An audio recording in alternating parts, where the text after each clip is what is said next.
Hey, what's good, y'all? My name is JimDre Westbrook, And I'm Tiffany, and and we we're the are West. Westbrooks. yes, we are the Westbrooks. We still trying to get everything together, y'all. But we are very, very glad that we are here with you all for our first episode of Risky Love Podcast. We are going to talk about dating reality shows and the people on them who are willing to risk it all for love. Before we get into it, man, we really want to give you a little bit of ourselves, right? Mhm. Yeah, I think we're going to answer some questions, Yeah. right? Yes, we are. So tonight's our debut episode. We're really excited to get started. What we're going to do is, as Dre said, we're going to tell you a little bit about ourselves and then also what you can expect from our podcast. All right. So I think the first question we want to answer is, who are we, right? Like, you've heard my name, you've heard my wife's name, but like, who are we? Most people call me Dre. I'm originally from Saginaw, Michigan. Sag Nasty, stand up. We graduated from the University of Michigan, go blue. So you'll always hear about Michigan, Ohio State fans, but it's all love. I'm an entrepreneur. I'm a serial entrepreneur. I am a best-selling author, purpose coach, and just lover of a lot of things, man. So you'll see me creatively around social media doing a lot of different stuff. I own a clothing line, Live at Your Own Pace, and that's a little bit about me. All right. I am Tiffani, and I am this one's better half, as they say. And, I work in financial services by trade, but, if I be honest, I'm still trying to answer that age-old question of what do I want to do when I grow up, looking towards, just what's on the horizon in terms of good things and better things and new beginnings. I appreciate what you said, babe. Yes, you are my better half. And we're going to continue to talk about love. So the first question we have is, what is love and is it risky? Right. So I guess I'll start. Mhm. I feel love's a lot of things, but the two things I want to talk about are that love is a choice, right? I think a lot of people want love, but for whatever reason, they don't choose the way of love. They don't do the things that is required to have love in your life. So it's something that just doesn't come because you want it to. You actually have to have the right heart position to receive love. And before you can even receive it, you want to make sure you're able to give that love. So I think it's a choice. And then I think it's also real. A lot of people think that love is very like make believe, right? They only do that in Hallmark movies and only in rom-coms, but I believe love is real because I know that we have a real love, and that's something that we want to show here on this podcast, that this isn't make believe, that this is not a Hallmark movie, that this isn't a rom-com. This is real life, and that's why it's risky. Like, this isn't a game. When people want the real thing, you have feelings involved, right? You have a responsibility, and a lot of people are irresponsible when it comes to finding love, chasing it. So it is risky because you don't know if the other person is as serious as you, and there's risk involved with that. So yeah, that's my answer to that question, and I'll let you tap in and tell the people what you think. I think love is a very intense and powerful force. And is it risky? Absolutely. I mean, we see on television in these reality shows, people are leaving jobs, leaving families to pursue a love that they, have been searching for, since their childhood. And yeah, so I would absolutely say that it is risky because we see people risk it all, not just on television, but I know some of us have probably heard of people who have fallen in love with someone and it's brought discourse or in their families. So yeah, love is very risky. Okay. Let's jump off to the next question. The next question that we have is, when did we risk it all for each other? When did we risk it all for each other? I would say, I think when we both decided we were all in, we did long distance for 2 years, and people say that long distance relationships are cursed. They're very difficult because of the obvious reasons. It's long distance. Once we decided to move forward and be serious about each other in our courting phase, I think that's when we decided we were going to risk it all. And we had conversations, very intentional conversations, and we're like, okay, if we're going to do this, there's some things that have to happen in order for us to continue moving forward. Yeah, I agree. I definitely think that's when, essentially both of us put all our chips in the middle. We live in Vegas, so you may hear a lot of Vegas phrases and examples. So yeah, I feel that when we both said, this is what we want, this is how it has to happen, and when we both felt that it was worth fighting for and we were going in the same direction, then we said, let's do it.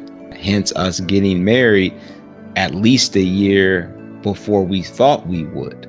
Again, I feel that that's when we were ready to risk it all. And now you got risky love. So that's that question. All right, babe, let's go to the next question. All right, so our next question is, where did we fall in love? Where? I would say Las Vegas. We met when we were in undergrad at Michigan, but we weren't really on each other's radar. I was doing my thing, he was doing his thing, and we reconnected 18 or so. I could be off, give or take a year or two. We reconnected, and just one thing led to another. And we fell in love. I would say, we had been intentional about our communication. He was like blowing me up, y'all. And that was one thing that I would say stood out with Dre, is his pursuit game was second to none in my experience. So once I could see that he was very intentional and just different from anyone else in terms of dating that I'd experienced before, I knew there was something different about him. So we visited each other, but throughout, our courtship, and I knew when I had come out here, I think it was the first time I'd come out here to Vegas to meet up with him in person, I knew that I was certainly marching towards that. So what about you? Yeah, I definitely would say Vegas.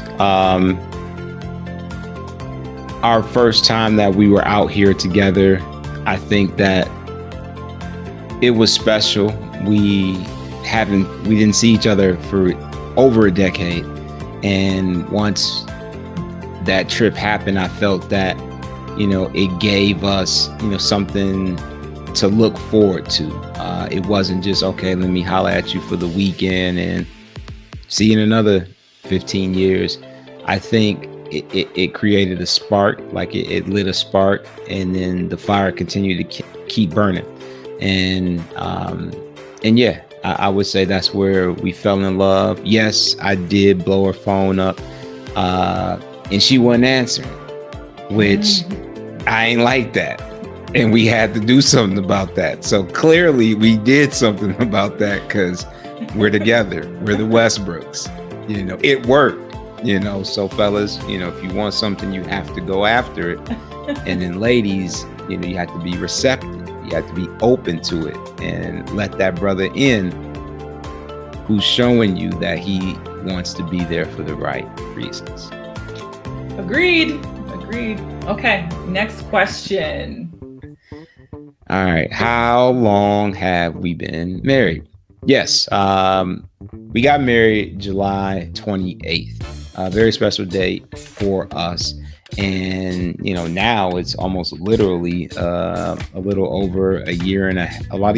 Mm-hmm. So we are almost approaching year 2. We made it over a year. We got married during, I guess you could say, like the COVID pandemic time. Limited wedding, beautiful wedding. We got married on a campus at University of Michigan where we graduated from. And yeah, we're enjoying it. It's been fun. The risk was worth it for us. And just looking forward to continuing to do life and, see what happens within our lifelong marriage. Y'all, what's so funny is, so that question was very should have been a quick answer, but as you can tell, my husband is very long-winded and gives deep answers. So yes, a year and a half is how long we've been married. Facts, but I'm not gonna sit here like I'm the only one talking. Longer as well. As you can see that we are equally yoked, as well as we equally talk a lot too. So all right, so why are we doing this podcast? So I want to answer this question. We are doing this podcast because we have a guilty pleasure, like many of you all who are watching, and that is reality television, primarily those with a focus on falling in love with someone, finding their lifelong love. And we would catch ourselves just sitting and watching and talking about it. It was actually good for our relationship just to kind of talk through some of the challenges that we would see on shows, not just on The Bachelor and The Bachelorette, but also on other series like, what's the one we like on Fridays? Ready to Love. And Love is Blind. So yeah, we caught ourselves just talking about those, and we're like, why don't we talk about this with the rest of the world and get their take on it as well? And so yeah, we just wanted to turn it into a podcast. Why not, since we're already having the conversation? Yeah, no, I think you answered that well. I don't know if I have anything to add, but I will say this has also been a dream of my wife. Like I said earlier, I am a serial entrepreneur, so I'm always dreaming, always have things going on. However, with my wife, this is one of the first times to support something like this. She's always supported me for all of my dreams that I have daily. This is one of those first times where I can kind of pay it back. I can do something with her. And I can't wait to see, what we're going to do with this. So. Oh, thanks, babe. That was really sweet. No problem. See you guys. Look for someone like this. These types of characteristics. All right. So let's keep it going. What can viewers expect from Risky Love? Well, I'll let you start with that one. Sure. I think that you can expect to see us, not to just promote who we are as individuals, but you're going to see two real people who are in love. You're going to see two real people who may not agree with everything that we say, right? You're going to see us be our authentic selves. You're going to get humor from this. You're going to get testimonies. You're going to get a unique perspective on what love is, and people who've been where these people have been as far as single and, ready to mingle, as they say. So I think that's what you will get. And, I hope that it helps you. I hope that it blesses your spirit so you can get exactly what you want. And as they say on all these shows, find your person. So I think that that's what you'll get and should expect from us. Yeah, and just to add a little bit more to that, I would say that you're going to get two people who have made mistakes in the dating world and got to a point after we really did the work on ourselves and took a break from dating, and then got back into it with intention. So being able to know, like, okay, this is what I want. These are my deal breakers. And having those types of conversations within the relationship and do it successfully. And again, we're not saying we are experts in relationships or marriage experts, because we know that we only have a year and a half in this thing. But once we started dating with intention, it just changed the game for us in terms of dating. And so you'll get commentary based on that as we're watching these shows together. And hopefully you'll learn something. Oh yeah, we definitely want you to learn something, and I'm sure we'll learn what not to do too. Right. So if you just don't learn from us when we talk this stuff, we really want to help educate, help inspire, encourage, so you can find that love out there for you.